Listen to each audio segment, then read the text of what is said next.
예. 자, 민생웃음연구소 13번째 방송 시작하겠습니다. 지금 제 앞에 안진걸 민생경제연구소장 나와 있습니다. 안녕하십니까. 아유, 민생웃음연구소인데 오늘은 그 5.18 우리 주제로 한 한강 작가님의 소년이 온다 때문에 울었어요. 새날 채널에서 우리 새날 동지들이 보내준 그 소년이 온다의 주인공 문제학. 그때 당시 광주 상고 1학년 학생 그 어머니 사연 때문에 울었어요. 그래갖고 오늘 울다 웃다 해야 되겠습니다. 예, 그래도 우리 울다 웃으면 그런데 지금 화면에 나가고 있는 네. 저 문제학 저분이 소년이 온다의 실제 주인공이시고요. 자, 그리고 자 민생경제연구소 임세은 수석소장 전 청와대 부대변인이 나와 있습니다. 네, 안녕하세요. 임세은입니다. 네. 제가 오늘은 환절기에 항상 지나가는 감기에 걸렸습니다. 그래서 감기가 걸리면 항상 목부터 와가지고 오늘 목 상태가 매우 안 좋지만 깊은 양해 부탁드립니다. 오늘 저녁에 고춧가루에 소주 해서 지역 경제도 살리시고 감기도 떨쳐버리시고 고춧가루에 소주를 어떻게 먹어요? 고춧가루를 탄 뭐 콩나물 국이랑 소주를 먹어야죠. 고춧가루 넣어가지고. 네, 소주에 고춧가루는 처음 지금. 들었습니다. 네. 그러니까 감기 걸렸다고 하지 마시고 네. 술을 끊으세요. 아니 술이랑 상관없어요. 전 담배도 안 피고요. 임세은 소장님 요즘 술 안 먹어요. 또 금요일은 아침에 MBN을 나가시니까 MBN에 우리 민주진보진영을 대표해서 열심히 싸우거든요. 그러니까 더 술을 안 먹어요. 그 철저한 프로페셔널한 자세 제가 이분의 이 선행을 알려드리고 싶어요. 예. 오늘 아침에 연합뉴스 보니까 너무 열받는 게 아니 보수 패널은 국민의힘 전 대변인 놈이 나와요. 대표님 너무 그럼 우리 민주진보 패널에도 전 민주당 대변인이나 아니면 임세은 청와대 전 부대변인가 나가야 되는데 녹색당 출신의 양비론 심지어 문지당과 이재명만 맨날 까는 사람이 나와 있어요. 이건 균형이 아니라 2대0이에요. 1대1이 아니라 2대0이에요. 여러분 그런 거 보고 다 신고해 주세요. 제가 지금 오늘 열받았고 민주당 당지자 3명한테 전화를 하고 이거 조사하고 있는 거냐. YTN하고 연합뉴스만 틀어도 막 2대0, 3대1 이렇게 싸우고 MBN에서도 거의 4대1로 싸우고 그러는데 그거 항의해야 돼요. 항의해야 돼요. 네. 아니 저쪽이 국민의힘 부대변인 나오면 이쪽은 민주당 부대변인 나오고 저쪽이 전 대변인 나오면 이쪽도 민주당 전 대변인 나와요. 아니 어떻게 양비론자나 민주당이나 이재명 대표를 더 까는 자가 야권으로 나와 있냐고요. 뭐그 연합뿐만이 아니라요. 그냥 일반 그냥 라디오도 그렇고 유튜브 일부에서도 저쪽은 국민의힘 당직이거나 전당직자인데 우리는 야당 민주당 쪽으로 죄송합니다. 제가 그걸 폄하하는 게 아니에요. 박원석 의원 정의당 의원이나 무슨 시사평론가 중에 보수 약간 진보 쪽 그 사람이 나옵니다. 실대가 안 돼요. 그래서. 지금 우리가 박원석은 폄하하는 게 아니고 그분은 정의당류니까 그 주장을 하는 건데 민주당의 입장을 대변하고 범민주 세력의 입장을 대변하고 퇴진운동 탄핵운동을 대변하는 사람이 나와야 될 거 아니에요. 오케이. 갑자기 요거 우리 급발진. 아니 갑자기 새날 급발진. 청자들도 아마 네. 많이 요즘 열받았을 거예요. 두 그래서. 분의 시간 많지가 않아서. 그러니까. 여러분. 아니 근데 임세은 소장님이 선행을 했어요. 우리 아침마다 금요일 MBN에 나가가지고 우리 민주 진보 개혁진영을 대변한 너무 멋지게 대변할 뿐만 아니라 그 요즘에 김현성 광주일자리재단 대표가 아버님이 돌아가신 다음에 이제 부의금 중에 500만 원을 기부를 했거든요. 아버님 평소에도 기부를 많이 하셨다고. 근데 그거에 이어받아가지고 이제 안진걸과 김영준 감정평가사라는 사람도 이어받았어요. 네 번째로 우리 임세은 소장이 지금 실업자의 적자 상태 빚만 1억이 넘는 사람이 이건 무조건 같이 해야 된다. 김현성, 안진걸, 김영춘이라면.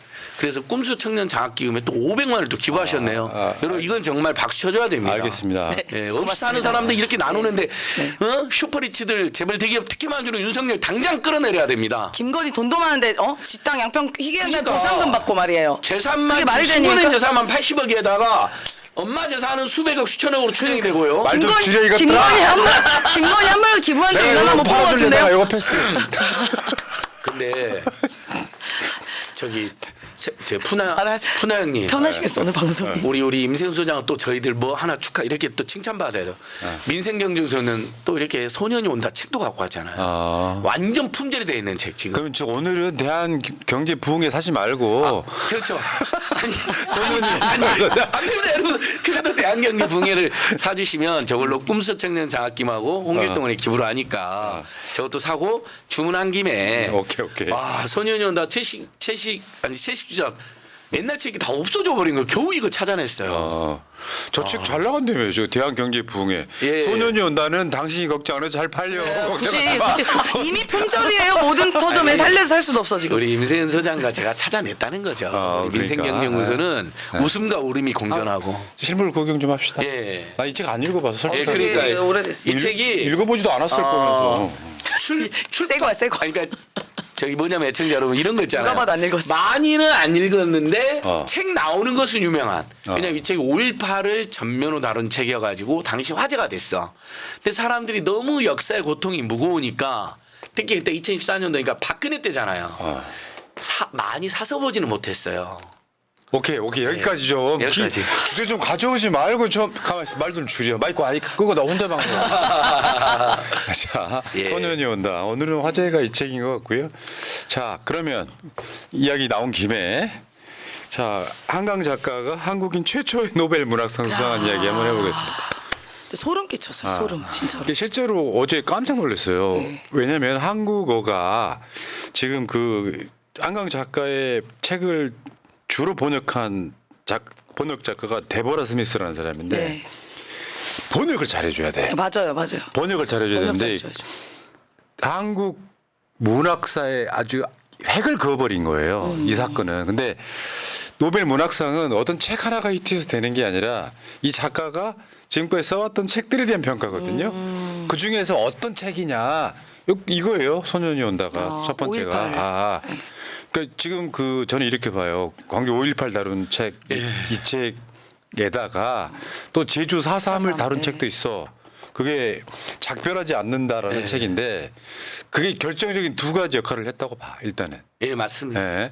자 어쨌건 노벨 문학상 축하드리고요. 네. 깜짝 놀랐어. 근데 지금 어제 뭐 노벨 문학상 말고 노벨 화학상을 사실상 타게끔 만든 그 백민경 교수 서울대 생명공학부 교수인데 이 양반이 지금 노벨 화학상 탄 그분의 제1 논문 저자라고 해서 또 그분이 또 광주 출신이라 그래서 앉은 걸 들떠가지고 아니 광주가 아니라 큰일이네요. 정말로. 한평의 딸 임세은 소장님도 계시고요. 한평의 딸이요? 어머니가. 오늘 이야기를 안 할 수밖에 없는 게 두 광주의 딸 이야기가 이제 돌았잖아요. 그래서 한강 백민경. 한강과 백민경 교수님 그리고 노벨 평화상도 김대중 2000년 이번에 24년 만에 역시 또 광주의 한강. 그래서 두 광주 사람 이야기가 처음에 돌더니 나는 두 광주의 딸 이야기가 온 거예요. 그래서 제가 여러분 그 푸나 형님한테 두 광주의 딸 이야기를 보내면서 이걸 보고 감동받은 우리는 두 광주의 아들 이야기다. 아니 근데 광주 아니라 화순이시잖아요. 아니 근데 다 똑같아. 광주하고 화순은 들어봐. 딱 붙어 있어요. 광주를 중심으로 화순, 나주 뭐 이렇게 다 붙어 있는데 실제로는 화순 출신 난 나주 출신이지만 왜 저 중고등학교는 광주에서 나왔잖아. 그게 광주의 아들이라고 하는 거예요. 뭐 그렇게 따져 그걸 기분 나쁘게 해. 아니 서울은 굉장히 예민합니다. 구가 나눠져 있기 때문에 예를 들면 제가 관악의 딸 해도 되는데 동작의 딸 하면 또 안 돼요. 네. 우리는 구분이 분명합니다. 네. 5.18 시민군들이 이렇게 양쪽으로 흩어져 갖고 무기도 찾으러 가고 동지도 교하러 왔는데 남쪽으로 와갖고 서쪽으로 가면 나주 동쪽으로 가면 하순 그게 그래서 화려한 휴가에 보면 박원산하고 박철민이 둘 다 자기 고향에 절을 하는데 박철민은 하순에 박원상은 나주 쪽을 향해서 절을 합니다. 다 고향이 그쪽에서 시민군 했다. 아이고. 그 지역구도 지금 저 신정훈 의원이 나주 화순이잖아. 네, 화순 나주 신정훈. 맞아요. 이렇게 돼 있고요. 또 갱한이었냐 하고 근데 네. 기소되셨다고 그러고. 와, 근데 진짜 이 노벨 문학상을 받은 걸 보면서 뭐 여러 가지 얘기 엄청 많이 나는 얘기가 있어요. 박근혜 때 블랙리스트였다. 그리고 지금 그 블랙리스트 만든 사람은 지금 현재 문체부 차관이다. 그러니까 이 빌어먹을 놈들. 응? 와. 그리고 사실 이런 측면이 있거든요. 소위 말하면 일베류의 이직들은 네. 5.18을 지금도 빨갱이의 책동이라고 하지 않습니까? 아니 심지어 북한군이 지금 했다고 아직도 어저께 국회에서 진식 하위원장 그놈이 북한군은 개입했다는 적 없지만 북한은 개입했을 가능성을 연구하겠다. 아직도 이러고 목소리 큰 소리 쳤어요 그 자식이. 어떤 그 조선일보에서 아마 무슨 연재 소설을 쓴 기자 같은데 여성인 것 같더라고요. 근데 이번에 한강 작가의 수상을 엄청나게 폄하를 하더라고요. 그래서 5.18에 대한 얘기들이 있었잖아요. 그러니까 5.18, 5.18 뭐 이런 식으로 얘기를 하더라고요. 그러니까 아직도 그런 사람들이 있다는 게 이런 전 거요. 신기합니다. 저희들은 그 처음에 이런 거지. 윤석열 정권에서 노벨 문학상을 냈다 했는데 알고 보면 그 세력은 한강 작가를 탄압했던 네. 그런 세력이고 맞습니다. 부끄러운 거죠 사실은. 네. 그 세력 자체가 굉장히 부끄러운 거라고 생각을 하셔야 되고요. 진보 보수를 떠나가지고 우리가 축하할 만한 일이잖아요. 그렇죠. 왜냐하면 이게 한국이 지금 물론 이공계 쪽에서는 노벨상이 안 나오고 있지만 사실 한국의 K컬처는 전 세계적으로 지금 그럼- 탑에 섰단 말이에요. 예, 예. 그런데 노벨 문학상까지 나왔으니 일본인들도 축하해주는 그렇습니다. 노벨 문학상. 왜냐하면 아시아 최초의 여성 작가고 원래 노벨 문학상이 백인 남성 위주로 줬거든요. 그렇다 보니까 이제 제 3세계 백인이 아닌 사람 유색인종들 중에 다양성 있게 좀 줘야 된다라고 하는 의견들이 꽤 오래 전부터 있었어요. 네. 거기에 이제 아시아 최초의 여성 작가가 노벨 문학상을 타게 되는 정말 쾌거를 이루었다 이렇게 보면 되겠습니다. 맞습니다. 그래서 이제 저는 이제 또 이 한강 작가의 의식도 매우 존경스럽지만 이 아버님도 되게 굉장히 훌륭하신 작가분이시더라고요. 그래서 아마 예전에 이제 박근혜 정부 시절에 맨부커상인가를 타셨잖아요. 한강 작가가요. 그 상도 매우 훌륭한 상이죠. 그거 탔을 때 이렇게 인터뷰를 했는데 아마 나는 박근혜 대통령이 우리 딸 한강 작가 초대해도 아마 절대 안 갈 것이다. 뭐 이런 발언을 하시기도 했고요. 오늘 같은 경우도 인터뷰 요청이 왔나 봐요. 많이 당연히 오겠죠. 왔을 때 인터뷰 어디서든 공식 인터뷰 안 하겠다. 그러니까 선언을 하셨어요. 근데 그 말인즉슨 아마도 윤석열이 지금 잘하는 게 없는데 유일하게 윤석열 정부 들어서 가장 기쁜 소식 아닙니까? 어떻게 보면요. 노벨 문학상 탄 게요. 분명히 숟가락 얹으려고 할 겁니다. 윤석열이. 미리 차단한 거라고 전 봅니다. 근데 저 안진걸 소장이 네.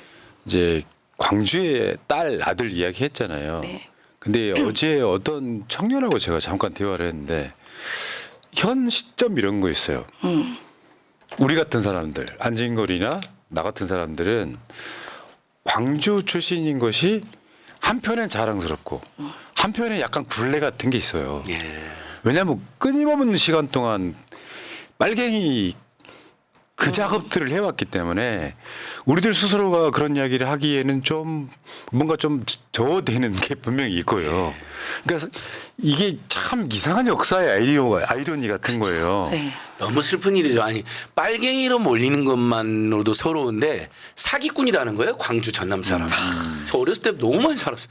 그래가지고 서울로 이제 대학 왔더니 친구들은 안 그러는데 자기 아버지 엄마들이 전라도 친구 사귀지 말아야 했다. 안진걸 너 보니까 너무 좋은데 왜 그런지 모르겠다면서 엄마 아빠 대판 싸웠다는 이야기를 하는 거예요. 다른 지역 분들은 그런 이야기를 들어본 적이 없을 거예요. 우리는 그걸 수도 없이 들었잖아요. 네. 그래서 보니까 우리 선배들은 호적을 다 바꿨어요.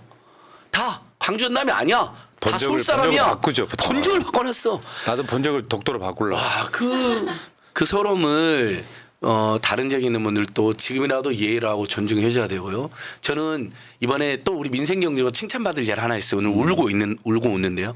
어저께 아이뉴스 24가 이 한강 작가님의 채식주의자가 굉장히 반폭력 소설이잖아요. 그래서 굉장히 이제 파격적 내용이 있는데 그게 어린이 학생 유해도서로 해서 경기도 학교에서 경기도 교육청이 그걸 다 없애고 있거든요.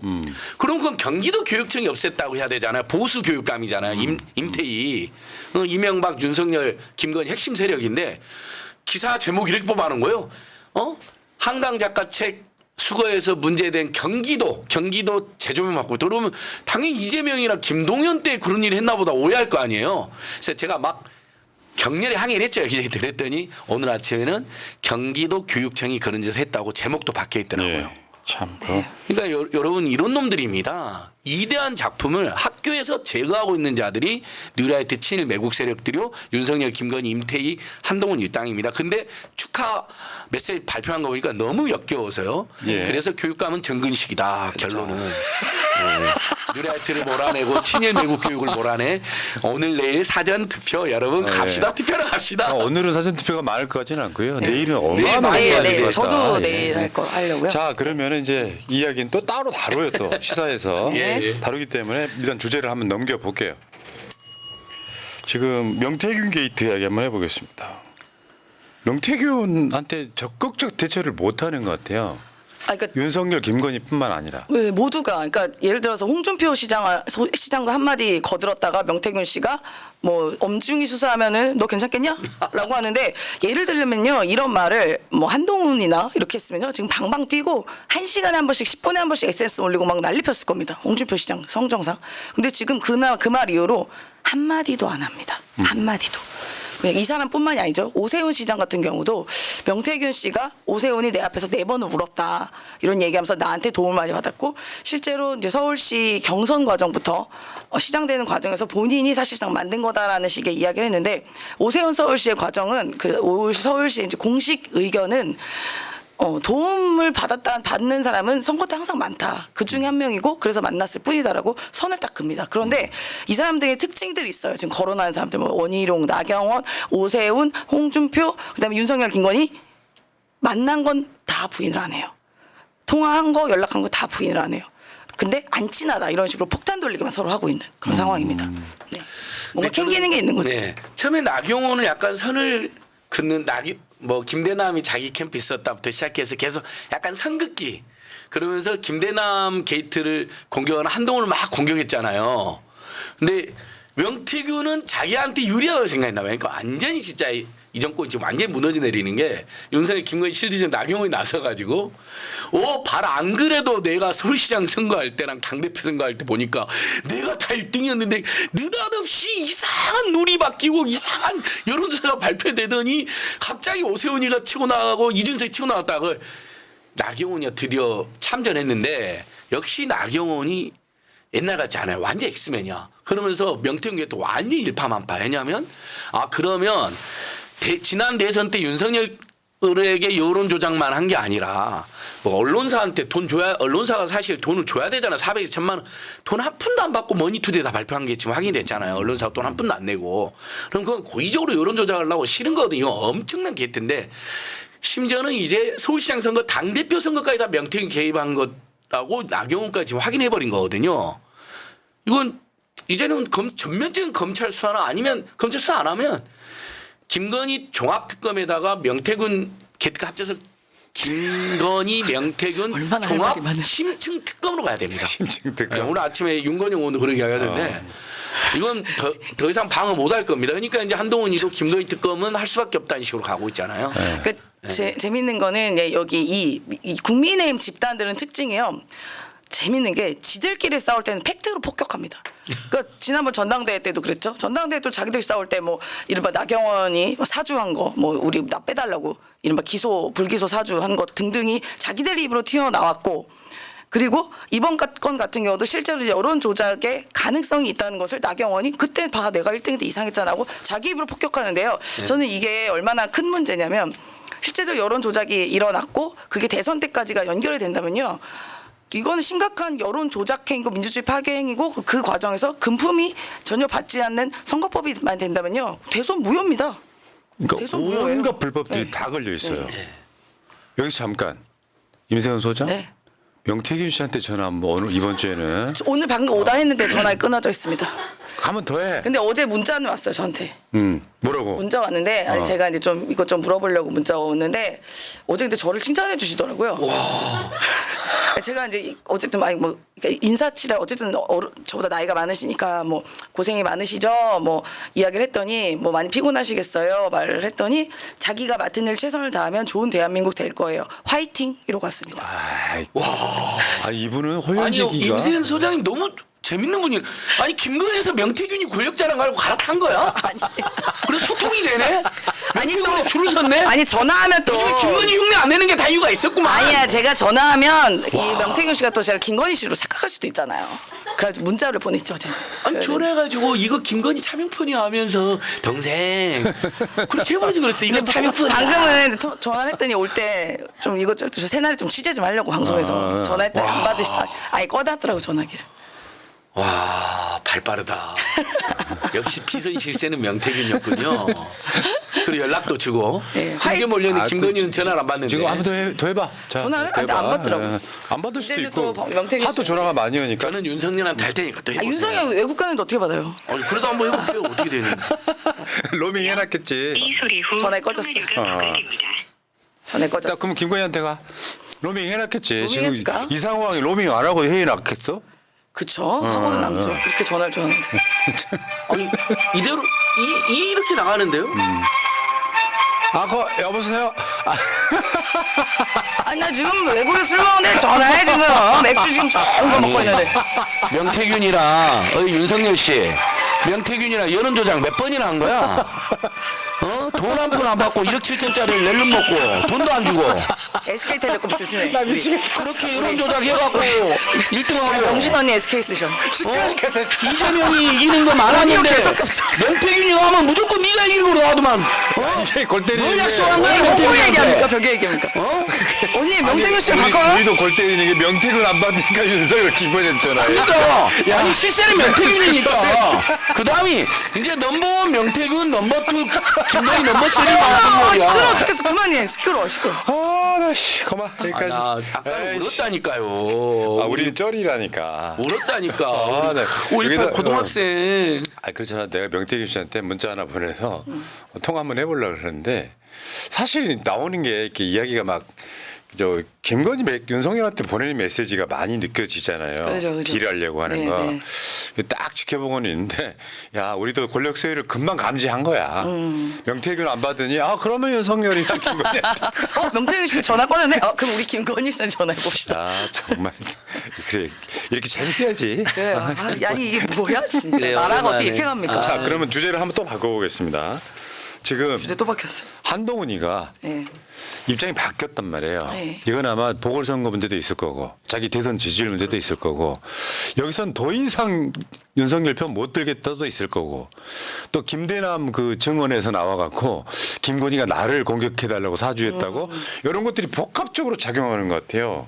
그러니까 이제 메시지가 두 개가 있는 거죠. 그렇죠. 나대지 마 하나 나대지 마 하나 하고 야 주가 조작 수사 제대로 해. 딱 이걸로 저는 윤석열, 김건희와 한동훈의 관계는 끝났다고 봐요. 완전 끝났죠. 그리고 그러니까 그 이른바 친한계 의원들이 그동안 그렇게 말을 했습니다. 이번 특검은 부결될 거다. 이번은 부결되는데 다음은 장담 못한다는 식의 반응이었습니다. 그리고 나서는 지금 윤석열, 김건희 뭐 비행기 타고 해외 놀러 갔는데 딱 그러니까 비어 있는 그 둘이 비어 있을 때 한동훈이 기습으로 이른바 의원들 한 20-30명 모집한 거 아니에요? 그래서 정말 자발적으로 저도 갈게요. 근데 시간 없어서 못 온 사람도 꽤 됐다고 해요. 그러면 일단 20명 이상이면은 이거는 사실상 어떻게 보면은 뭐 만약 그럴 일은 없겠지만 만약 탈당을 하더라도 그 죄송합니다. 그 집합 술을 끊어. 담배를 끊어야 되는데. 아니 원래 담배는 하나도 안 피시잖아. 교섭단체 잡생각나죠. 교섭단체를 만들 수도 있고 실제로 여기서 이탈표가 반만 되더라도 10명 아니에요. 그러니까 지금 저기서 술은 먹고 담배 피고 있을 거잖아요. 외국에서 아마 심장 쫄깃할 겁니다. 그러죠. 네. 엄청 쫄깃하지. 네. 이게 그 여의도에 지금 김옥근 프로젝트 2라는 김옥균이요. 김옥균. 그러니까 김옥근은 누구요? 죄송합니다. 우끈우끈하다. 오늘 울다 그래서 김옥근 프로젝트라는 유령이 배회하고 있다니까 이제 저번에 한동훈을 3일 만에 끌어내린다라는 그런 소문이 돌았는데 3일이 아니라 이제 3달 안에 끌어내린다. 그래서 이제 11.6 보궐선거에 참패가 유력하니까 그럼 한동훈이 이제 끌어내려고 지금 친윤계가 준비를 하고 있대요. 근데 그걸 퍼뜨리는 사람들이 친윤계가 아니에요. 친한계입니다. 친한계가 퍼뜨리는 네. 거예요. 이른바 왜? 대표적 신지호. 분명히 보궐선거 참패할 거고 엄청난 흔들기가 안팎에 돌아와서 자기들 몰아내려고 하는 걸 알고 지금 일부러 이걸 퍼뜨리는 거예요. 친윤계가 이런 치졸한 짓을 하고 있다. 그게 발맞춰서 한동훈이도 지금 나 때문에 선거 진 게 아니다. 김건희와 윤석열 선거 진 거다.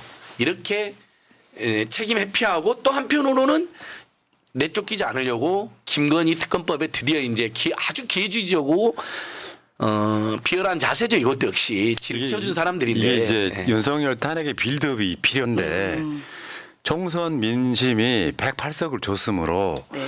저 108석의 공고한 성을 깨트려야 된단 말이에요. 근데 그 성을 깨트릴 때는 내부에서 문 안 열어주면 좀 힘들어. 맞아요. 그런데 일단 한동훈이를 EJ로 써먹고 같이 보내는 방법은 얼마든지 있습니다. 그렇죠. 그러니까 이른바 이제 토사구팽을 우리가 하는 거죠. 야권에서 하는 거죠. 써먹고 버리고. 근데 이 상황에서 이렇게 민심이 흘러가는 걸 보면서 한동훈 입장에서는 야야 내가 윤석열 김건희랑 같이 가다 내가 죽겠구나.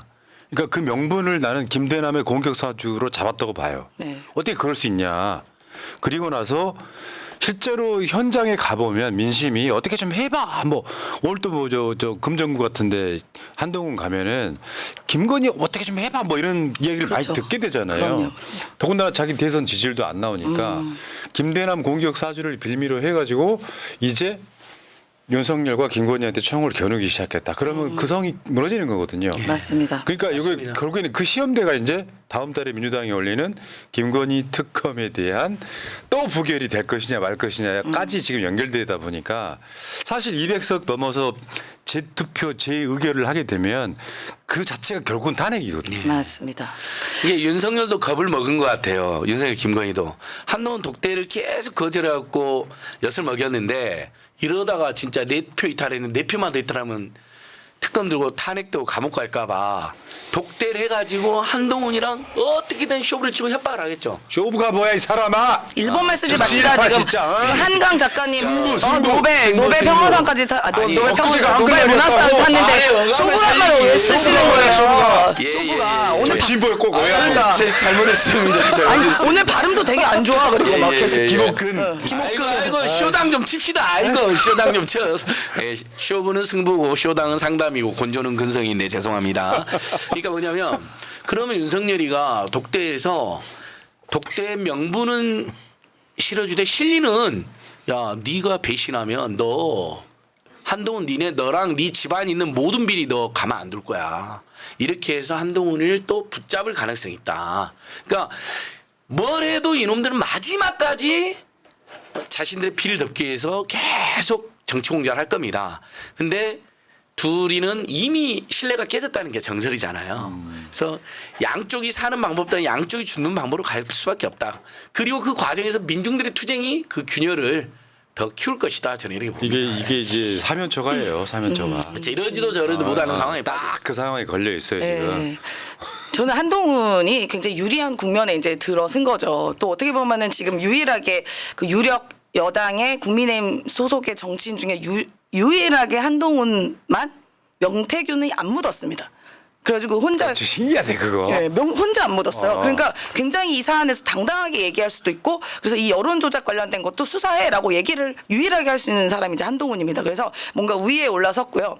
그리고 이번에 이제 뭐 명태균 사건 비롯해서 이제 김대남의 폭로 등등이 이어지면서 사실상 이제 약장 상황이 이제 역전이 됐잖아요. 그리고 11.11을 기점으로 이제 선거법이 모두가 다 해소됐기 때문에 의원들을 포집할 수 있는 그렇죠. 기회도 훨씬 많고 그래서 오히려 그 전에는 한동훈이 계속 독대 외쳤잖아요. 그래서 독대 호소인이라고 저는 이름 붙였습니다. 한동훈을. 그러니까 독대를 외쳤는데 거기서 이제 아니야 너 왕따야 바보인데 남 부르고 계속 뭐 인사도 대충 하고 이랬는데 지금은 그 용산이 오히려 지금 약간 이른바 똥줄 탔다고 해야 될까요? 맞아요. 예, 예. 아유, 그렇기 때문에 예. 학문줄이라 하시면 안 될까? 너무 좀 저녁 먹어야 되는데 오늘따라 똥줄이 유난히 뭡니까? 서로가 말꼬리를 아, 잡네. 진짜.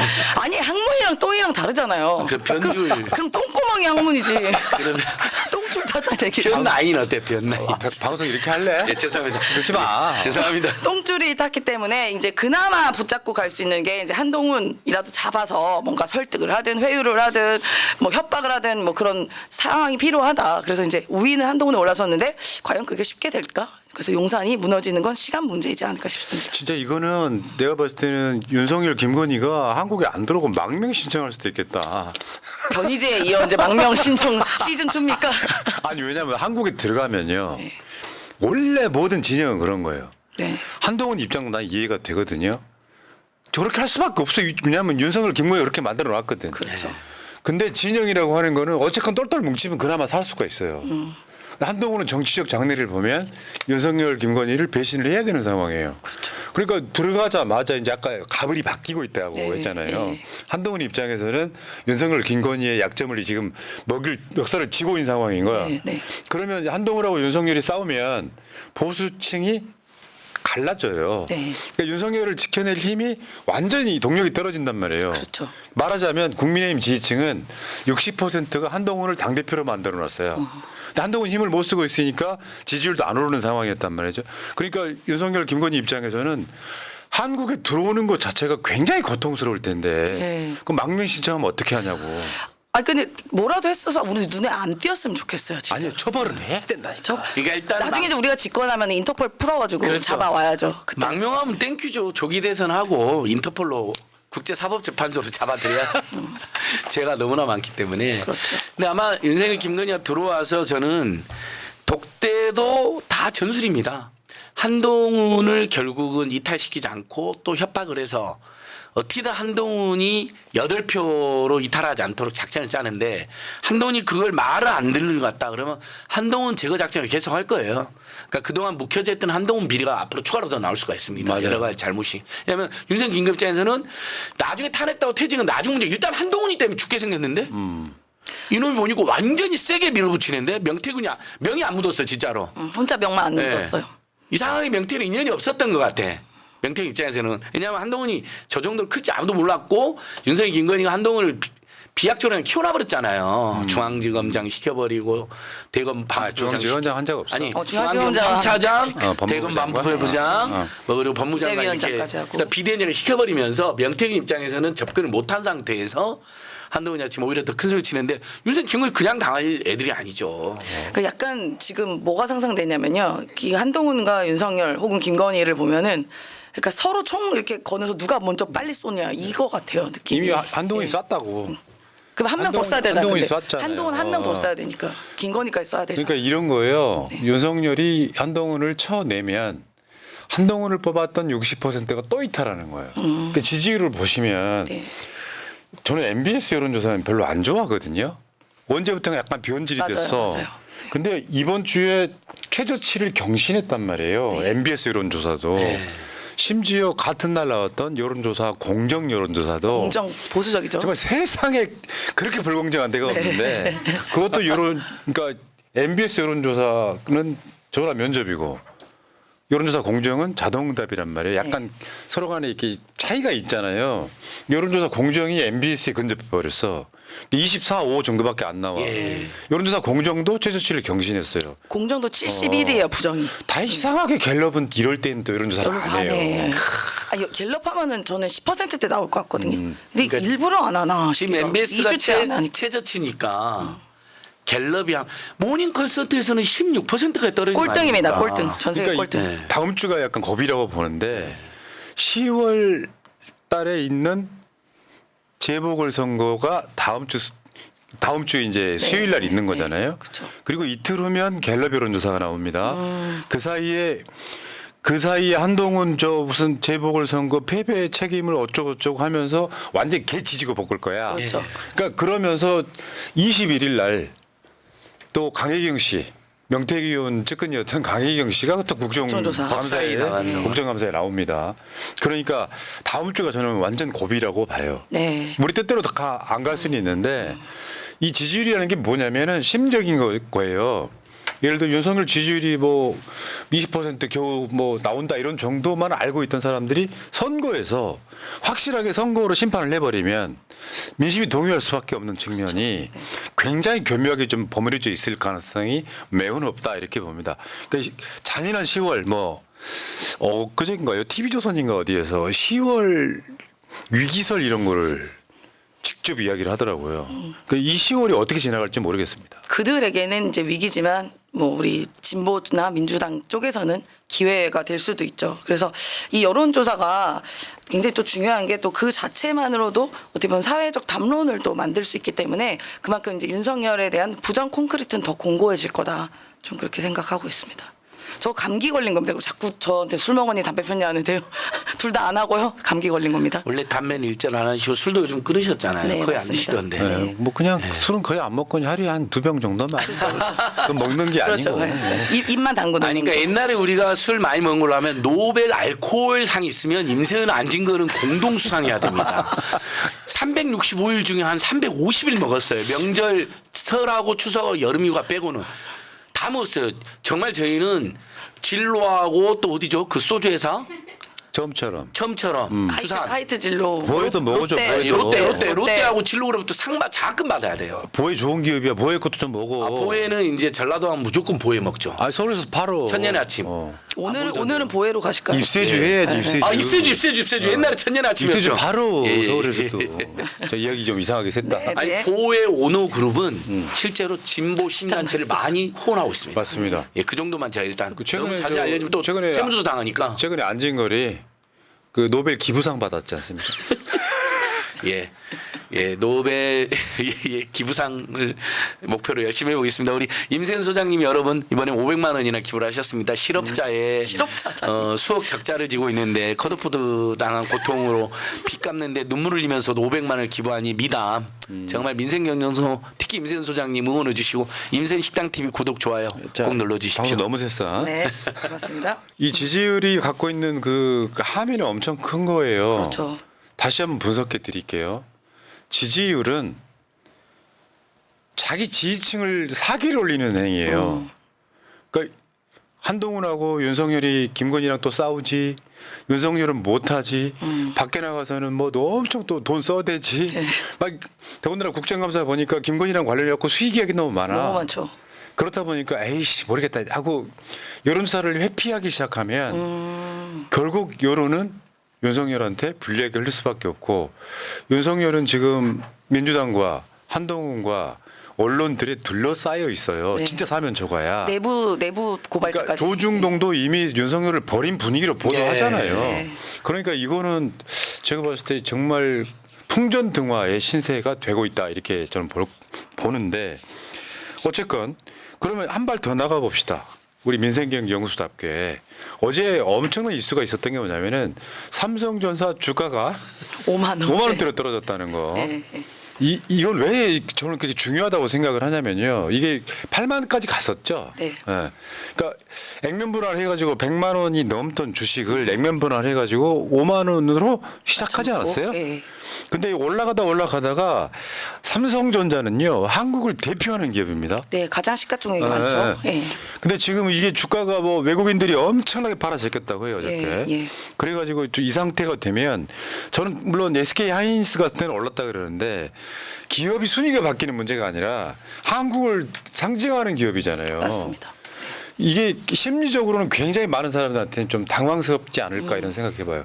저 주가가 저렇게 주가만 떨어진 게 아니라 영업이익도 엄청 떨어졌잖아요. 예, 어닝 쇼크라 그래서 보통 영업이익이 이제 10조가 보통 훌쩍 넘는데 9조밖에 기록을 못했어요. 사실 이건 굉장히 낮은 수치거든요. 사과까지 하더라고요. 네. 그리고 게다가 지금 뭐 AI에 들어가는 반도체 칩 같은 경우에는 HBM이라고 있는데 그 부분에 대해서 삼성전자가 조기에 투자에 좀 실패해서 약간 따라가는 모양새가 돼버렸습니다. 그러니까 여러 가지 그 미래 산업에 대해서 좀 의구심이 있는 거죠. 그러니까 어떻게 보면 주가라는 것은 미래에 대한 예측이잖아요. 그러니까 경기를 선순환 지표로 보는데 이 삼성전자로 가는 가장 큰 주식, 우리나라를 대표하는 주식이 떨어졌다는 것은 우리 국민 경제에 대한 희망이 사실상 별로 안 보인다. 적어도 윤석열 정권 하에서는 삼성전자 같은 내노라는 대기업조차 많은 어려움에 처해지고 이 경제 위기가 시작이 된 거다라고 보는 거죠. 여기 망할 수 있다는 게 예초에 중국과 수출 수입이 보통 한 25% 됐었고요. 네. 이제 그게 깨져버렸고 전체적으로 보면 옛날보다 못해요. 증가율이 높아질 수는 있는데 그리고 삼성전자가 차지하는 비중이 우리 수출에서 15% 정도 있어요. 그러니까 한 기업이 그러니까 한국 경제를 먹여 살린다고 해도 과언이 아니었단 말이에요. 그 대표 기업이 어쩌면 저물어가는 느낌이라는 건 심리가 중요한 한국 경제에는 굉장히 큰 타격이 될 수 있다. 맞습니다. 게다가 죄송해요. 이게 좀 아니, 말이 터져가지고. 증권회사 간부 출신이기 때문에 저는 가만히 있겠습니다. 아니 이게 또 이제 계속 이야기해 주세요. 반도체가 이제 여러 가지 이제 들어가는 분야가 많아서 사실 우리 어떻게 뭐 안보에 되게 중요하기도 하고 또 경제에 중요하기도 한데 지금 우리 보시면 아시겠지만 이번 예산에서 R&D 예산 같은 게 엄청나게 절감을 했어요. 뭐 말로는 올렸다고 그러지만 이미 대폭 삭감한 다음에 찔끔 올렸기 때문에 사실상 거의 이제 R&D 과학 기술 투자에 전무하다시피 한 건데요. 사실 R&D 투자가 돼야 이런 고 기술이 농축된 기업이 사실 성장할 수 있거든요. 그러니까 반도체가 이제 여러 가지 종류가 있지만 이제 뭐 AI 들어가는 거, 우주 항공에 들어가는 것들 등등 앞으로 반도체가 단순한 반도체가 아니라 굉장히 뭐 기술 집약적으로 첨단 산업에 들어갈 수 있는 그런 반도체가 생산이 돼야 그 모든 분야의 삼성전자 같은 분야는 발전할 수밖에 없는데 지금 R&D가 깎여다 버리고 이공계가 지금 다 이탈해다 버리니까 사실상 이 기술 개발할 수 있는 여력과 토대를 없애버렸거든요. 윤석열 정부에서. 저는 그런 것도 선반영됐다 그렇게 봅니다. 예전에 작년인가요? 제가 다른 방송 나갈 때 택시를 타고 오는데 택시 기사가 우리 주식 오를 겁니다. 한참 한국 주식이 죽을 수가 있을 때예요. 그 지금 코스피 지수가 얼마죠? 너무 많이 떨어져가지고. 지금 2,580인가 이랬던 것 같은데. 그러니까 뭐 3천 뭐 한참 못 돌았을 시절도 있었는데 물론 그게 이제 한국 주식시장에 어쩌면 어떻게 보면 현 조소이긴 한데 이런 상황에서 윤석열이를 유일하게 바치고 있는 게 수출이 다시 증가하고 있다거든요. 맞아요. 그러니까 우리 경제는 좋습니다라고 이야기했던 거거든요. 실제로 많은 사람들이 이제 그러다 보니까 우리가 지금 계속 이야기하고 있는 물가 이야기를 할 수밖에 없는 게 한국 국민들 가처분 소득은 줄었단 말이에요. 물가는 뛰었는데 물가 상승률은 이상하게 별로 안 높다고 하지만 생활 물가는 엄청 높은 상태에서 그러니까 죽도 밥도 안 되는 거예요. 기재부나 이런 데서 발표하는 숫자는 못 믿겠고 네. 실제로 내가 체감하는 경기는 안 좋고 역대로 지금 자영업자들 굉장히 많이 폐업하고. 역대급으로 폐업을 네, 하고 네, 있고 네. 경제가 안 좋은데 윤석열만 보고를 그렇게 받는 거예요. 경제 좋다고. 간신들이죠. 간신들. 그러니까 저거 아시아 이번에 또 순방해가지고 또 몇 조씩 쓰고 와버리잖아요. 2조 7천억을 또 필리핀에 주고 옵니다. 미쳤어요, 진짜? 아니 우리 지금 재정 적자라며. 거기 아니 순방 나갈 때마다 몇 조씩 퍼주고 진짜로. 그래, 우리 국민 25만 원은 절대로 안 준다고 난리 피는 자들이 얼마 전에 충격적인 통계가 하나 있었는데 우리 최기상 의원실에 낸 통계인데 이제 우리가 돈을 빌리면 원금하고 이자를 갚지 않습니까? 온리금이라고 하는데 우리 국민들 2천만 명 정도가 지금 가계대출이 있는데 이제 이걸 가구로 치면 대부분의 가구가 빚이 있는 거죠. 빚의 규모는 한 2천조쯤 됩니다. 그러면 집집마다 그걸 평균으로 하면 한 9천만 원 안팎되고요. 근데 너무 저는 이거 놀랐어요. 157만 명이 원금하고 이자를 내잖아요. 그러면 올 소득이 하나도 안 남아요. 그러니까 월급 200에서 뭐 400을 벌잖아요. 보통 우리가 300에서 500을 벌고. 그거보다 원금하고 이자가 더 많아요. 그다음에 원금 이자를 내고 체제 생계비만 남는 사람까지 하면 275만 명. 그러니까 거의 300만 가구가 원금하고 이자를 내면 한 푼도 안 남거나 체제 생계비만 남는 이런 사람들은 어떻게 살아요? 소비 적자 가구 한 25%좀 되죠. 적자 가구 당연히 적자 가구가 한 25% 30% 되고요. 그러니까 그 가구라든지 이 300만 가구는 소비를 전혀 할 수가 없습니다. 돈이 아예 없어요. 그래서 또 빚을 내거나 아니면 정말 극단적인 선택에 내몰리거나 아니면 또 범죄로 내몰리거나 이런 사람 그럼 차라리 이 300만 가구한테라도 민생복지원금을 줘서 좀 순통을 틔워줘야 절대로 안 된다고 하니까. 왜 25만 원 줍니까? 그러니까 100억도 주고 100억도 주고 10억도 주고 100억도 달라고 그러지. 미친놈입니다. 진짜 욕을 안 할래 내 안 할 앞에 수가 있으면 없습니다. 그냥 확 멱살 잡아서 전화도 안 받는데 뭐. 전화도 안 받고. 앉은 걸 무서워갖고 피하고 있잖아요. 한번 데려다 놓게 한번 싸워보세요. 그러니까 윤석열 퇴진 투표가 지금 범국민 투표. 저번에 탄핵이 한 143만 국민청원 했잖아요. 그 국회청원은 진짜 어렵잖아요. 요것은 아웃보트 KR로 들어가면 지금 들어가니까 벌써 3만 명 하셨더라고요. 훨씬 손쉽게 1분 정도밖에 안 걸려요. 우리 국민들이 대거 들어가서 물론 법적 효력은 없는 투표지만 윤석열 탄핵과 퇴진을 이제 준비하면서 투표 마렵잖아요. 이번에 보궐선거 웃긴 게 보궐선거 없는 지역에 있는 시민들 너무 불행한 거야. 심판을 못 하니까. 그러네. 그러니까 여기 온라인 투표를 하시면 돼요. outvote.kr. 저게 일종의 서명의 효과일 수도 있고. 예. 찬반 투표예요. 근데 재밌어요. 진짜 투표하는 것처럼. 윤석열 퇴진에 찬성 씨가 반대하시고 찬성 저도 들어왔죠. 우리 지금 최근에 금투세 논란이 뭐 있는데 뭐 그거는 뭐 논란은 차치하고서라도 1,400만 명의 주식 투자자가 있다는 거 아닙니까? 한 주라도 갖고 있는 사람이요. 근데 이런 것도 생각해 봐야 돼요. 지금 아까 삼성전자 이야기가 나왔는데 지금 실제로 외국인 투자자는 지금 다 빼고 있고 개미 투자자들이 빚을 내서 사고 있는 상황이에요. 그래서 빚 내서 투자하는 B2가 지금 삼성전자에 투자하는 사람 중에 많이 늘었어요. 근데 생각해 보셔야 되는 게 왜 외국인 투자자가 나가냐. 뭐 투자하는 곳도 있겠죠. 근데 저는 이런 이유도 분명히 있습니다. 어쨌든 이 금융이나 이런 쪽은 신뢰가 제일 중요해요. 예측 가능성이랑 신뢰가. 근데 일단 예측 가능성은 사실 이 정부가 예측이 불가능한 것도 있고 맨날 지 맘대로 하니까 우리가 어떻게 예측이 됩니까? 첫 번째가 그러고요. 두 번째는 신뢰가 깨진 게 권력자의 와이프가 주가 조작을 해서 23억을 헤쳐먹었는데 불기소가 될 수도 있습니다. 그러면 어떤 투자자가 이걸 믿고 투자하겠어? 외국인 투자자가요. 있을 수 없는 일이고 미국 같은 경우는 이런 일이 발생하면 무기징역감입니다. 사실. 그렇죠. 네, 그러니까 나가는 거다. 그러니까 이게 총체적으로 그런 거예요. 김대중 대통령의 사례를 잘 봐야 돼요. 김대중 대통령은 혼자 대선 출마를 하면 당선이 거의 불가능한 사람이었어요. 정치 지형학적으로. 그러니까 김종필과 박태준과 손을 잡습니다. DJ 편하.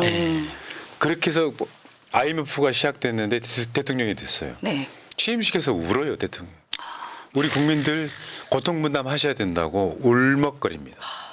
그때 김대중 대통령의 뜻을 안 찍었던 사람들도 금반지 모기에서 맞아요. 사실 금반지 모아가지고 그때 내가 들어보니까 한 2천억 정도 모았대요. 사실은 전체 외환위기에서는 택도 없는 돈이지. 네. 근데 사람이 그런 게 모아지니까 IMF 같은 걸 위기 극복한 나라도 찾기가 힘들어요. 맞습니다. 그것은 국민들이 내가 안 찍었지만 나라를 살리자고 덤비는 건데 이건 뭐 대통령이란 놈이 능력이 있나 도덕성이 있나 뭐 아무것도 없다 보니까 어떤 심리까지 작동하냐면요. 한 망해봐라. 한 망해봐라. 야 윤석열 찍은 사람들 한번 당해봐라. 이 심리가 작동하면 국민들 뜻이 모아지겠어요? 그런데 현장에 나가면은 진짜 배추 한 통을 못 사. 지금 여러분 이게 양배추예요. 그러면 이게 뭐 이런 거 있잖아. 저거 배추 김치 같은 거 안 먹어도 살기는 해. 근데 기본적으로 한국을 상징하는 음식이에요. 당연하죠. 근데 이게 지금 어떤 측면이 있냐면 날씨가 더웠던 측면도 있지만 창고에다가 저장해놨다가 푸는 거 있거든요. 네, 물가 네, 때문에. 네. 그거 이미 여름이 다 써버린 거예요. 그렇다 보니까 지금 배추가 커야 되는 시점에 지금 양배추 먹어 뭐 이런 소리 하고 있단 말이에요. 그러면 심리적으로 이런 생각이 드는 거야.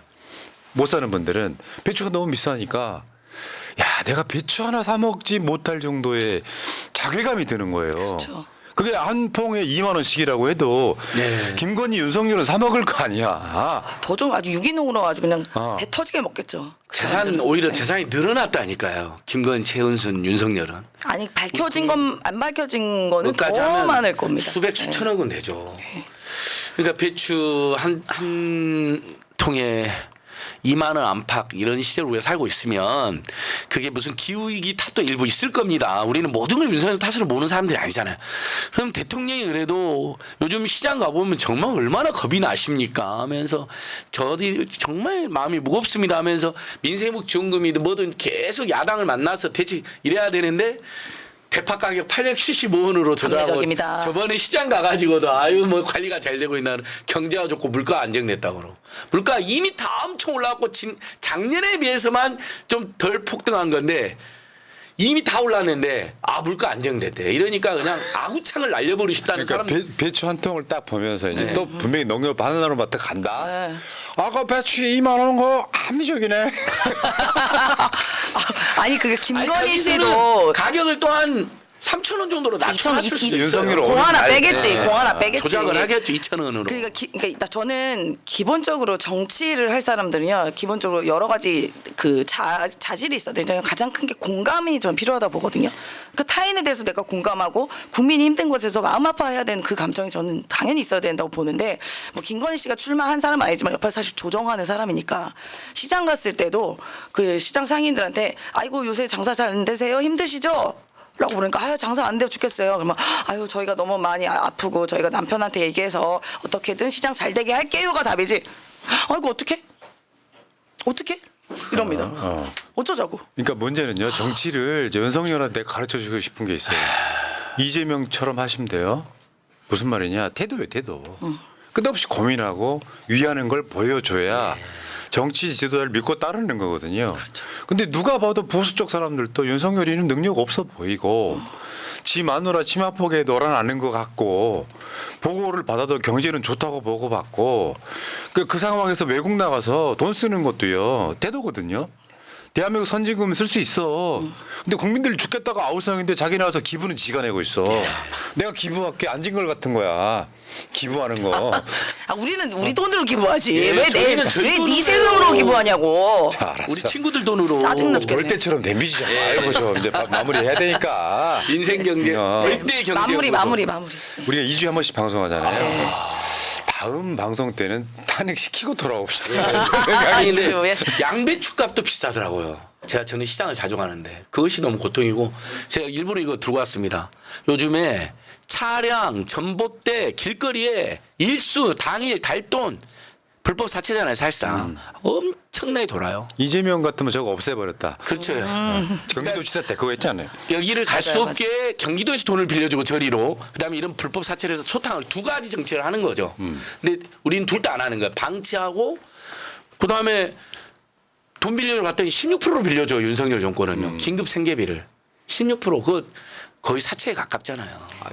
윤석열이 그러니까 탄핵당해야 될 사유는 정말 차고 넘치지만요. 이렇게 경기를 어렵게 하고 경제를 망친 행위도 전 분명히 탄핵 사유 중에 하나로 예, 봅니다. 어쨌든 그 국민의 생명과 안전과 재산을 보호해야 되는 게 역할인데 그거 다 못하고 있잖아요. 오케이. 네. 자, 오늘 아주 풍성한 소식. 한강 작가의 노벨 문학상 수상. 그래도 이런 거 하나가 우리를 좀 맞아요. 업되게 하네요. 네. 으쌰으쌰하네. 자, 안진걸 소장. 네. 그리고 우리 임세훈 소장. 두 분 정말 열심히 하시는 거 아름답고요. 네. 명태균 씨, 임세훈 전화 좀 받으세요. 문자까지 주셨는데 이제 전화 받으세요. 문자는 매우 저한테 응원 많이 네. 해주시더라고요. 김건희 씨가 빙의 되신 분입니다. 자. 아웃보트 KR 국민투표. 이따가 우리 소개 국민투표. 코너에 또 있어. 예, 걱정하지 마시고. 아웃보트 KR. 네. 자, 두 분 고생하셨고요. 다음 주에 또 봬요. 안녕. 고맙습니다. 고맙습니다.